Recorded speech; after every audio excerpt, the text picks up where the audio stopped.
As instalacións que albergarán os servizos do Hospital Materno-Infantil estarán operativas o día 31. Así o confirmou o conselleiro de Sanidade, Antonio Gómez Camaño, na súa visita esta mañá, na que ademais subliñaba a calidade e a seguridade destes novos espazos. Tengo que admitir que estou realmente sorprendido, estou realmente orgulloso, ¿no? E contento do que he visto, ¿no?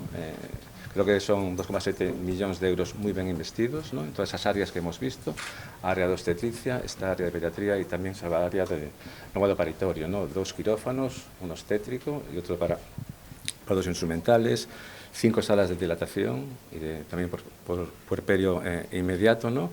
Se conservan o que son os espacios, ¿no? Se conservan o que son os recursos da antigua unidade e melloran un aspecto que para min é fundamental en unha asistencia sanitaria de calidade no siglo XXI, que é a humanización.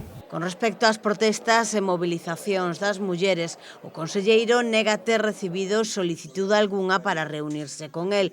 Eso sí, confirma que se perde a sala de parto natural. A sala con a bañeira non se ha feito, pero tamén porque as propias matronas preferiron que conservar unha sala de dilatación máis que ter esa sala con bañeira. Hai agora un baño, con unha ducha e con hidromasaxe.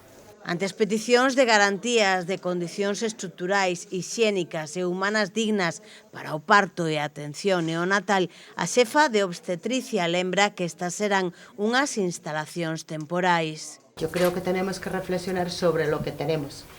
Y lo que tenemos en la actualidad son 4 dilataciones interiores, que ninguna de ellas tiene baño. La única sala que tiene baño es la de nuestro parto natural, que sí que tiene un baño incorporado. ¿Suficiente? Pues claro que nos gustaría tener más. Pero teóricamente eso es temporal y espero que en un breve espacio de tiempo podamos ir a unas instalaciones donde todas las dilataciones tengan baño.